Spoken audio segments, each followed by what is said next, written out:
Welcome back to the channel, welcome back to our new video. আশা করি সকলে ভালো আছো, সুস্থ আছো। আমরাও ভালো আছি, সুস্থ আছি। চলো তাহলে স্টার্ট করা যায়। যাক, প্রথমেই ওই ম্যাডামকে কিছু কথা বলে নিয়ে তারপর থামলেন আর টাইটেলে যেটা দেখছো তাকে নিয়ে আমাদের ভিডিওটা স্টার্ট হবে। তাহলে আমরা স্টার্ট করছি এখান থেকে। প্রথমে তো ম্যাডামকে দিয়ে এটাই বলবো, আপনার যে লাইফটা সেদিন হলো ঐতিহাসিক লাইফ, সেখানে আপনারই যারা আপনার গ্রুপে আছে, আপনি যে একজন গণ্যমান্য মানুষ, তারাই বলে আপনার সামনে ওই লাইভে উঠে কি করে খিস্তি খামারিগুলো করলো, আর আপনি তাদের কাউকেই চুপ করাতে পারছেন না। আবার কি বলছেন, যা হয়ে গেছে হয়ে গেছে, তাহলে তো আপনি তাদেরকে সাপোর্ট করছেন, সেফ সাইড করছেন। আসলে কি বলুন তো, এখানে সবাই সবাইকে বলেছে, যদি দোষ ধরতেই হয় তাহলে সবারই ধরতে হবে, আর না হলে সবাইকে ছেড়ে দিতে হবে। ভিউয়ার্সরা বলছে তো যে আপনি নোংরা সাফ করতে এসছেন, এই কজনকে সাফ করে লাভ নেই। আপনি যাদের নিয়ে কাজ করছেন আগে তাদেরকে সাফ করুন, তারা আগে মুখটা পরিষ্কার করুন। কারণ আমি কন্টিনিউয়াসলি ওখানে কমেন্ট করে গেছি আপনার লাইভে, আমার কমেন্টটা হয়তো চোখে পড়েনি আপনার, পড়লেও আপনি দেখেননি। আপনি যখন লাইভ করবেন আপনার কিন্তু সব দিকে চোখ থাকা উচিত। যেমন আপনি স্ক্রিনে সবাইকে উঠতে দেবেন, তেমনি কমেন্ট বক্স গুলো দেখতে হয় যে আমাকে কে কি বলছে। সেখানে একজন উঠে বকর বকর করে গেল, তার নিজের সাফাই গিয়ে গেল, আপনার দলের যারা তারা নিজেদের সাফাই গিয়ে গেল, বাকি মানুষরাও যে ভিকটিম তাদের কথা আপনারা ভাবেন না। আর ওই যে একজন ভিকটিম সেজে বসেছিল, সে কিন্তু একটা টাইমে সুতপাকে ওই মাতৃর জায়গাটা নিয়ে অনেক কিছু বলেছে। তারপরে তার ছেলেদেরকে নিয়ে বলা হয়েছে, ওই যে বলা হয় না তোমরা তখন ছিলে না, আমরা সব সময় ছিলাম। প্রতিটা মানুষকে নিয়ে লাইভ করেছে, নোংরা নোংরা কথা বলেছে, প্রতিটা মানুষকে যা নয় তাই বলেছে। আর যখন তার হাজবেন্ডকে দিয়ে তাকে দিয়ে কোনো কথা তোলা হয়েছে, বা এই যে সাইডসে এই মানে ভিডিওগুলো পাওয়া গেছে, তখন তার খারাপ লেগেছে যে আমাকে দিয়ে। তাহলে এক্সট্রিম লেভেলে লোককে এত পোক করে কেন? একটা মানুষকে পোক করলে অপেক্ষাতেই থাকতে হয় যে আমার জন্য সে কোনো ফাঁদ পেতে রেখেছে। এইগুলোই বলার ছিল প্রথমে স্টার্টিং এ।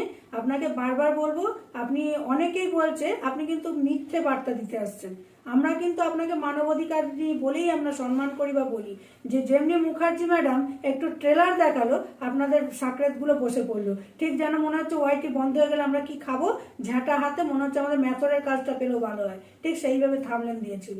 তো এইগুলো কি মানাচ্ছে আপনাদের চাকরিদের? আপনি যে এত কথা বলেছেন, কেউ কিস্তি দেবে না, কেউ বাজে কথা বলবে না, কেউ শোনে? আপনি ভিডিওগুলো দেখবেন আপনারই গ্রুপের লোকেদের, তারপরেও কিস্তি দিয়ে বেরিয়ে গেল। সমান নেই নোংরা কথা বলেছে ভিডিওর মধ্যে, সেগুলো এবার বন্ধ করেন, তাহলে বুঝবো যে আপনি বায়াসড নন। তো চলো এবার আসি ওই ম্যান্ডেট সম্পর্কে কিছু কথা এখানে প্রেজেন্ট করতে। তা শুরু করা যায়। প্রথমেই তো বলি ডিপ্রেশনের কথাটা। হয়তো অনেকে বলবে তোমরা এত কথা বলছো কেন ম্যান্ডিকে।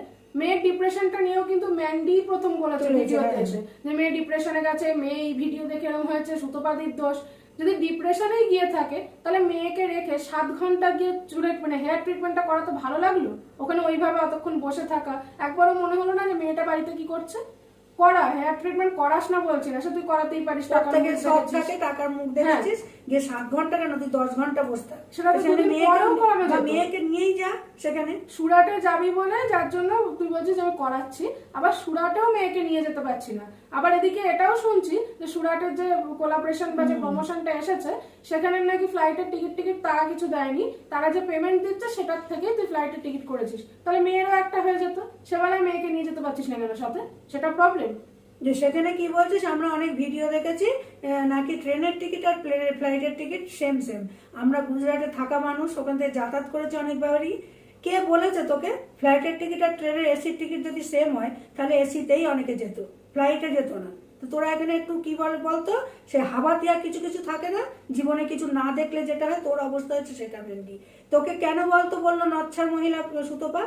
ও পাড়ার লোকেদের কাছে শুনেছে, আর আমার আত্মীয়দের বাড়ি হচ্ছে আমার মাসির বাড়ি রানাঘাটে, ওখানে যাতায়াত আছে আমাদের।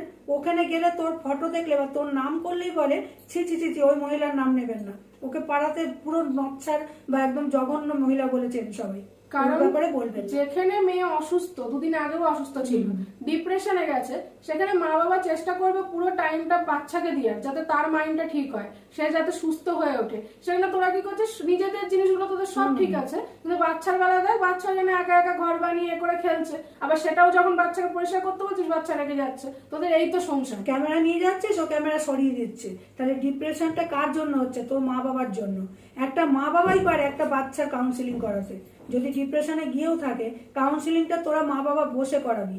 এমনকি তুই বললি আমার মানসিক পরিস্থিতি ঠিক ছিল না, সেই সময় ডাক্তার দেখিয়েছি। প্রথমেই বলি তোকে ওই নেশার যে তোর ভেতরে একটা নেশার ব্যাপার আছে না, সেটার জন্য ডক্টর আছে, সেইরকম ডক্টর দেখা। আমি তোর হাজবেন্ডের উদ্দেশ্যে বলছি স্যান্ডি, তোর বউকে তুই যেমন মেনে নিয়ে ওখানে রেখেছিস তোর কাছে, ওই নেশা যাতে কমে, কন্ট্রোল যাতে আসে নিজের প্রতি, সেরকম ডাক্তার দেখা। কারণ একটা মানুষের সাথে দিনের পর দিন সংসার করতে করতে ভালো লাগছে না বলে আবার একটা পুরুষকে ধরতে হবে, এটাকে একটা রোগ বলে। কারণ রোগ না হলে এইরকম জিনিস কোনো মেয়েরা করে না। কারণ ম্যান্ডি যে প্রতিটা মুহূর্তে বলে আমাকে নিয়ে কেন এখানে এতবার করে খাওয়া হচ্ছে, আজকের ভিডিওতেও অলরেডি খোঁচা মেরে দিয়েছে মেয়েকে দিয়ে, যে লিমিট থাকা উচিত। লিমিটটা তুই রাখছিস কি ম্যান্ডি? তুই তো লিমিট ক্রস করছিস। তুই নিজেই সোশ্যাল মিডিয়ায় বলেছিস যে সপ্তাহে একদিন বরাদ্দ আমার জন্য, আবার কি এখন বলছিস শনিবার আর রবিবার বলেছে আমাকে নিয়ে ঘুরতে বেরোবে। এটা তো স্বাভাবিক, তুই এখন মা হয়ে গেছিস, একটা বাচ্চার মা, তুই কোথায় বাচ্চাটাকে পড়াতে বসাবি, বাচ্চাটাকে টাইম দিবি, কেন তুই তোকে নিয়েই ভাবনা, আমাকে ঘোরাবে ফেরাবে, কোয়ালিটি স্পেন্ড করবো, কোয়ালিটি টাইম, সেখানে অফ ক্যামেরা কেন দেখাবো? আরে বাবা, এগুলো অফ ক্যামেরাই রাখতে হয়, তাহলে সবাই সোশ্যাল মিডিয়া নিয়ে ওপেন দেখাতো। তুই সেখানে বলছিস কি যার জ্বলার জ্বলবে, কেন অনেক মা, কাকিমা, জেঠিমা অনেকেই দেখে তোর ভিডিও, তারা জ্বলবে তোর ওগুলো দেখে। আর সবারই তো হাজবেন্ড আছে, তোর হাজবেন্ডের মধ্যে এক্সট্রা কি আছে? দুটো চোখ, দুটো হাত, দুটো পা, সবার হাজবেন্ডেরই আছে, আলাদা কিছু নেই তো। নতুন করে কোনো পাকনাও লাগানো নেই যে তোর হাজবেন্ডকে দেখে সবার একদম হিংসা হবে। তুই সেখানে বলছিস আমার হাজবেন্ড হ্যান্ডসাম, এরকম হ্যান্ডসাম অনেক ছেলেরাই আছে এখানে, অনেকের হাজবেন্ড কর্মঠ, তোর হাজবেন্ড খাটতেই পারে না, সেই কারণে তোকে আরো মেনে নিয়েছে। যে তোকে নিয়ে তুই বেরোচ্ছিস, যেমন ওই যে লোক দেখানি যে কাঁধে হাত রেখে মুখটা রেখে ঘাড়ে তোর বরের মুখটা ঘুরিয়ে ক্যামেরার সামনে তাকে জোর করে হাসাতে হচ্ছে, এরম কিন্তু অন্যদের বরেরা নয়। তারা এমনি ভেতর থেকে হাসবে। বউ নিয়ে বেরোলে তাদেরকে দেখলেই মনে হবে তারা খুশি। তোরা তো জোর করে খুশিটা দেখাচ্ছিস, অথচ বাড়িতে যে ব্লগের মধ্যে দেখাচ্ছিস তোর হাজবেন্ডকে, সেখানে কিন্তু ও মোটেও খুশি নয়। ওখানে দেখ ওর মতো চলছে, তুই তোর মতো চলছিস। কারণ লোক দেখিয়ে কোনো জিনিস কিন্তু হয় না জোর করে, এর আগের ভিডিও তো আমরা বলেছি। এবার নুডলস খাওয়া নিয়ে যে কথাটা হচ্ছিল, মেয়েকে সমানে আটা ম্যাগি, ময়দার ম্যাগি দিয়ে যাচ্ছিস আর নিজে নুডলস খাচ্ছিস। আবার কি বললি, 2টো প্যাকেট খেয়েছিলাম, তখন মনে হলো আরো খাই, 10টা প্যাকেট আনাতে এখন বুঝছি যে এক জিনিস বেশি রোজ রোজ এক জিনিস খেলে পরে গিয়ে ভালো লাগে না। তুই সেটা তো একটা নোংরা ছোঁয়া দিয়ে গেলি প্রথমত, তো কারণ তুই নোংরা মহিলা, মানে তোর সবকিছুতেই নোংরামো থাকে। আর একটা কথা, 10টা প্যাকেট যখন এসেছে, মেয়ের জন্য কি একটা প্যাকেটও বানাতে পারতিস না? মেয়েকেও তো খাওয়াতে পারতিস, যে আমি যেমন খাচ্ছি তুইও খা। তাহলে তুই কতটা স্বার্থপর মা, তুই নিজেরটা বুঝিস শুধু, আর কারোরটা বুঝিস না। যে একটা বাচ্চার তোর জামা কাপড় তোর সব থাকতেও তুই সমানে দেখাচ্ছিস, সে যেখানেই যাস না কেন তোর নতুন থাকলেও কিনতে যাচ্ছিস। আজকে আমার মেয়েকে দিয়ে আমি এক্সাম্পল দিই, আমার মেয়ে সেটা বললে মনে ভালো হবে আমি বলার আগে। এই যে আমি এসেছি, আমাদের তো ভিউজ তোমরা সেরকম দাওনি, কারণ এখানে ব্লগ শেয়ার করলে ভিউজ হয় না। আমরা যে খান্ডালা লোনাবেলা ঘুরতে গেছিলাম, বা ওখান থেকেও যখন এসেছি, আমার মার শপিং এর সাথে সাথে আজও আমি যে বিয়ে হয়ে গেছে ম্যারিড, আমারও কিন্তু হয় জামা কাপড়। সেখানে কিন্তু আমার বাবা মা এরকম বলবে না যে মার হচ্ছে তোমার কেন হবে, উল্টো মা বাবা জোর করে কেনায় আমি না বললেও। এটাই হচ্ছে বাবা মার ভালোবাসা। কিন্তু তোকে যখন দেখি তুই নিজের জন্য কিনে যাচ্ছিস, কই মেয়েটার জন্য হাতে করে আসে না তো, যে ওর জন্য 2টো জামা নিয়ে যাই আমি কিনে, তাহলে দেখতিস মেয়ে এমনি সুস্থ থাকতো। আমার মেয়ে, এবার আমি একটু বলে নিই, আমার মেয়ে যখন প্রাইমারি বা হাই স্কুলে উঠলো, প্রাইমারিতে থাকতো, ওর চটি থাকলে বা জুতো থাকলে আমার যেটা পছন্দ হতো এটা নিয়ে আসতাম। সেখানে ওকে অনেক, আমার সামনেই এক মহিলা বলেছিল, কিরে ত্রিয়াশা তোর মা কেনে না, তোর থাকতেও কেন কিনতে হয়? সেখানে একটা মাকে প্রতিবাদ করতে হয়, তবেই কিন্তু সেই মানুষগুলো চুপ হয়। সেখানে আমি বলেছিলাম, আমি তো বাইরে বেশি বেরোই না, আমার মেয়ের নাচের স্কুল, আঁকার স্কুল, এইগুলোতে যেতে গেলে ওর লাগে, স্কুলের জুতো আলাদা, ওইসব জায়গায় যেতে আলাদা জুতো, তো সেখানে আমি কিনে দিয়েছি, তোমাদের এত কেন অসুবিধা? তবে তারা চুপ হয়েছে। সেখানে তুই মা হয়ে তুই যদি নিজে দেখাতিস না যে ঠিক আছে নোংরামি হয়ে গেছে, তুই বলেওছিস সোশ্যাল মিডিয়ায়, কিন্তু তুই যদি সেটাকে পুরো নিজের মানসিকতা ঠিক করে আবার ওপেন লাইভে বা ওপেন ব্লগে এসে বলতিস, সুন্দর করে ব্লগ বানিয়ে, যে যেটা হয়েছে হয়েছে, আমি এবার সুন্দর ব্লগ দেখবো, তোমরা আমার পাশে থেকো, দেখতে সবাই ভুলে যেত। কিন্তু তুই আবার নতুন করে তোর ব্লগ দিচ্ছিস, সেখানে পপ তো এক কথা 1000বার বলিস, আর তার মধ্যে কন্ট্রোভার্সির ছোঁয়া দিয়ে যাচ্ছিস। আর তারপরে কি, ভিউয়ার্সদের কাছে যদি নম্র ভাবে, একটা নম্রতা জিনিস তো থাকে মানুষের ভেতরে, যে আমি ভুল করেছি, মানুষ মাত্রই ভুল হয়, তোমরা আমাকে ক্ষমা করো, আমি নতুন করে সবকিছু আবার শুরু করব। কোনো ভিউয়ার্সরা বাজে কথা বলতো না। তুই ভিউয়ার্সদেরকেই দম্ভ দেখাচ্ছিস, কমেন্টে কেউ কিছু লিখলে তাদেরকে মুখ করছিস, আমার বরকে লাগবে এরকম তুই কমেন্ট করেছিস, কে রে তোর বরকে নিতে আসবে, এইভাবে দম্ভটা দেখাচ্ছিস বলেই কিন্তু তোকে এত কথা শুনতে হচ্ছে। তোর বাচ্চা সব জিনিসপত্র না বিয়ে করে তো তুই বলছিস ওই গোছাবে, আমি গোছাবো না, ক্যামেরাটা পেছন দিকে নিয়ে যাচ্ছি বলে তোর মেয়ে দেখ ঝটকা মারছে ক্যামেরাতে। তা ডিপ্রেশনটা তো তোর কারণে তোর মেয়ের হয়েছে, ওর সুতোপার জন্য কিন্তু না। এটা পর মানুষ কি ডিপ্রেশন দেবে? তোরা যদি ওকে ভালো না রাখিস, ও দিনের পর দিন দেখছে মা বাবা বেরিয়ে যাচ্ছে, আমাকে দাদু ঠাকুমার কাছে রেখে যাচ্ছে বা ঘরে একা ফেলে যাচ্ছে, তোর পর বাইরে বের করছিস জোর করে, মুখে হাসি নেই। তা তোর পরের উদ্দেশ্যে একটা কথা বলবো, শোন স্যান্ডি, তোকে যে সবাই আমরা বলছি না অকর্মণ্য বইয়ের খায়, তুই যদি সত্যিকারের পুরুষ হতিস, রানাঘাটেরই একটা ছেলের আমি নাম নিচ্ছি আজকে, অতীন্দ্র, পরেরটা বলবো না চ্যানেলের পুরো নাম, সে কিন্তু দিনের পর দিন দেখ গরিবদের জন্য কাজ করে চলেছে। স্টেশন থেকে শুরু করে হকার্সদের কাছে গিয়ে তাদেরকে কলেজে পড়ানো থেকে, লোকের বাড়িঘর করে দেওয়া থেকে, আশ্রমে দেওয়া থেকে, তাদের যাবতীয় হেল্প। তোকে তো গোপ্রো কিনে দিয়েছে, বাইক কিনে দিয়েছে তোর বউ, সেগুলোকে নিয়ে তুই এই কাজে ব্যবহার করতে পারছিস না? কোনো কিছুই ভালো লাগে না, খাটতে পারি না, তা সেখানে তো তাহলে ওইরকম বউকে মেনে নিতেই হবে, কারণ তুইও জানিস তোকে মেয়ে পাত্তা দেবে না, ওই কারণে তাই তোকে ভেড়া বলা হয়, তাই তোকে সবাই অকর্মণ্য বলে, তাই ছোট জগন্নাথ বলা হয়। কখনোই ওই যে জগন্নাথকে এটা ছোট করছে না, জগন্নাথের হাত কাটা আমরা সবাই। এটা একটা প্রবাদ বাক্য, আমাদের বাঙালিদের মধ্যে প্রবাদ বাক্য আছে, কোনো মানুষ যদি কুড়ে হয় তাকে ঠুটো জগন্নাথই বলে, কোনো কাজ করবো না বসে থাকবো, তাদেরকে এই কথাটা বলে। সুতপাকে দিয়ে অষ্টক্ষণ যে বলিস যে ও কেন আমাদের নিয়ে তুলেছে, তোরা কেন খোঁচা দিচ্ছিস? তোর বউ অষ্টক্ষণ ব্লগের মধ্যে খোঁচা মেরে যাচ্ছে, কন্ট্রোভার্সি চুয়া দিচ্ছে যে এক জিনিস রোজ রোজ ভালো লাগে না। 10টা প্যাকেট এনে তাহলে বুঝিয়ে দিল যে 10টা ছেলের জীবনে এসেছিল, ভালো লাগে না। তুই নিজে প্রকাশ করেছিস এই ওপেন প্ল্যাটফর্মে যে আমার বইয়ের 4টে বিয়ের পরেও ছিল, তারপরে কি বললি?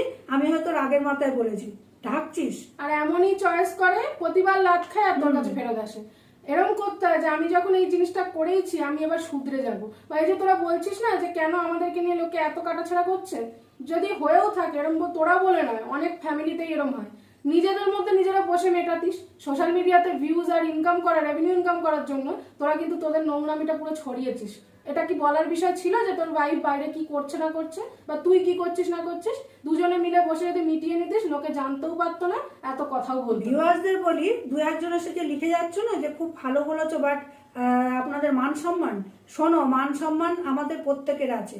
আমরা এখানে তো এটা নিয়ে কাজ করতে বসেছি, ওদেরকে যদি আমরা বুঝিয়ে বলা বলো এ বলো না বলি, বলতে বলতেই একদিন শুধরাবে। ও নোংরামিটা ছড়াচ্ছে, সেটা তো পরিষ্কার করার দায়িত্ব আমাদের, সেটার জন্যই আমরা বলতে বসি। এখানে সম্মান অবশ্যই আছে, আমরা না গালি দিচ্ছি না ওদেরকে খারাপ পথে আবার নিয়ে আসছি, তাহলে বলতে পারতে যে সম্মান নেই। ওখানে ওর ভিউয়ার্সদের কথাই বলছি, ওদেরকে যদি ভালো কথা বলে সেখানেও এসে বলে যাচ্ছে তোমরা কে। আশ্চর্য না? আনসাব করে দাও, এতটা দম্ভ যে আজকে ভিউয়ার্সদের জন্য উঠেছিস, আর যদি ওয়াইটি চলে যায়, বন্ধ হয়ে যায়, তাহলে কি খাবি?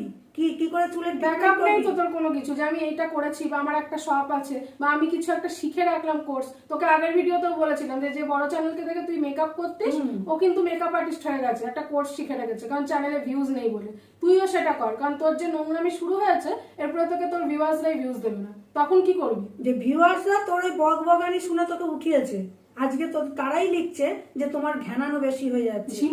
ঝিমনি ব্লগ এরকম লিখে, অষ্টক্ষণ ব্লগের মধ্যে ঘুম পায়, ট্রিটমেন্ট করা, কারণ অষ্টক্ষণ যারা ঝিমোয় তারা অসুস্থ হয়, ট্রিটমেন্টটা সারাদিন ঝিমিয়ে ঝিমিয়ে কথা বকর বকর বকর, এক কথা হাজারবার, তারপরে তুই বলছিস আমার ঘুমে চোখ ফেটে যাচ্ছে।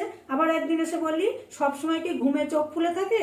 কাঁদলেও হয়, ডিপ্রেশনে গেলে হয়, অষ্টক্ষণ ফোন দেখলে হয়। তাহলে তুই তো স্বীকার করছিস এখানে সবটা, সেখানে লোকে দুটো কথা বললে তাদের দোষ হয়ে যাচ্ছে।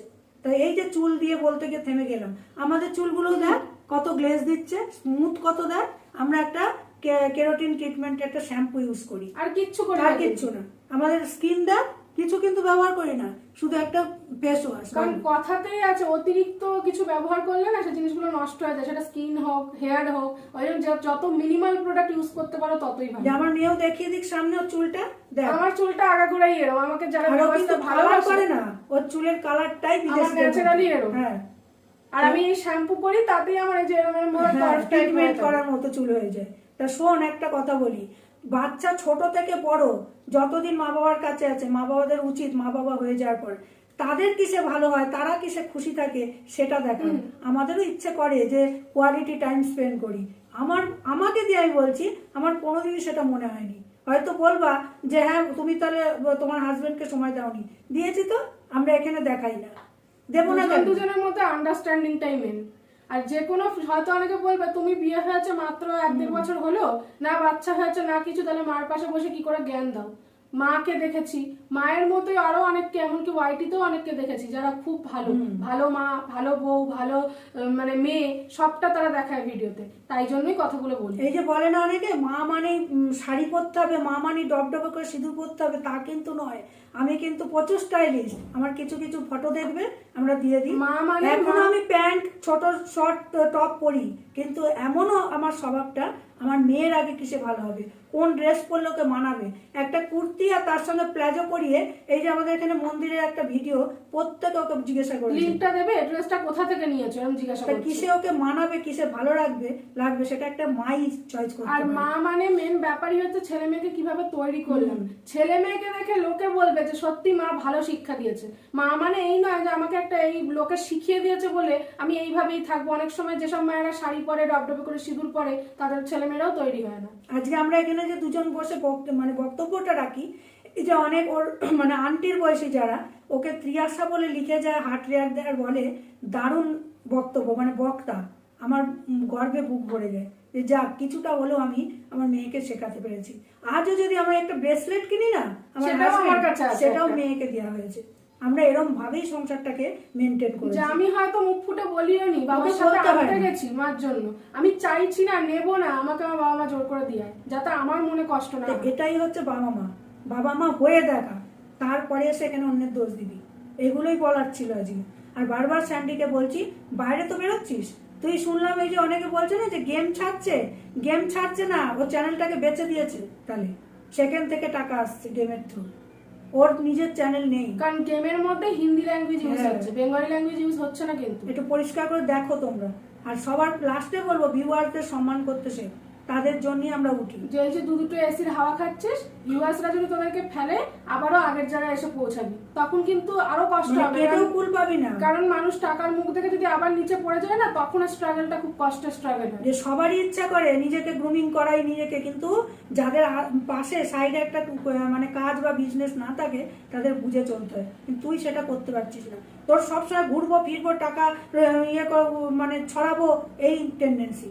তোর আগে নেশার যে ডক্টর, নেশা কমানোর, কন্ট্রোলে রাখা, সেই ডক্টর দেখানো দরকার। আর স্যান্ডিকে বলবো, ওই অতীন্দ্র, বাপ্পা, তরুণ, এদেরকে দেখে সে একটু ভালো কর, কারণ তোর কাছে সোর্স আছে, মানে তোর কাছে সবকিছু আছে, বাইক আছে, গোপ্রো আছে, আমাদের কাছে তো কিছুই নেই। আমাদের কাছে থাকলে মনে আমরা কত কিছু করে নিই। যে রাস্তায় তো বেরোস, অনেক গরিব দুঃখী চোখে পড়ে, তো সেইগুলো অনেকের কাছে গোপ্রো থাকে না, মোবাইলটাকে সেট করে, সেইভাবে সেট করে হেলমেটের সাথে, সেইভাবেও তারা কাজ করছে। আমার মন ভালো রাখার জন্য আমরা এমনি ওইসব নিয়ে আলোচনা করি, ভালোই থাকি, তবু রাত্রির হলে আমি এদের ভিডিওগুলো দেখি যে কত উপকার করছে এরা। বাপ্পা তো একটা ইসলাম ধর্মের মানুষ, মুসলমান, সে বেশিরভাগ ভিডিও হিন্দুদের নিয়ে। এই যে অনেকে হিন্দুরা বলছে না সনাতনী ধর্ম কেন সিঁদুর তুলে ফেলে, তা সেটা করে দেখাও তোমরা। আজকে একটা মুসলমান ছেলে বেশিরভাগ হিন্দুদের সাপোর্ট করছে, তাহলে কি বলবে? সব মুসলিমরা খারাপ হয় না, আবার সব হিন্দুরাও খারাপ হয় না। মেন হচ্ছে এক একটা মানুষের মেন্টালিটি এক এক রকম, আর কিছু মানুষকে দেখে সব মানুষকে জাজ করতে নেই, এটাই মেন ব্যাপার। ভিডিও শেষ করার মুখে একটা কথা বলবো ম্যান্ডিকে, নিজেকে ঠিক করে প্রেজেন্ট করে কেন, অন্যকে দোষ না দিয়ে। কিছু কিছু শিক্ষিত মহিলা দেখছি তোকে সাপোর্ট করা ভিডিও করছে, তারা অশিক্ষিত পরিচয় দিচ্ছে। তারাও তো আমার তাই, তারা তোকে শিক্ষা ভালো দিচ্ছে না, তোকে উস্কাচ্ছে। তা চলো, এইটুকুনি বলার ছিল আজকের ভিডিও। যদি এতটুকুনি ভালো লাগে, তোমাদের ভালো কমেন্টের অপেক্ষায় থাকলাম। আর যাদের খারাপ কমেন্ট করা তারা করবি, লাইকটা করে দিও। আর যদি খুব ভালো লাগে তাহলে শেয়ার করে দিও।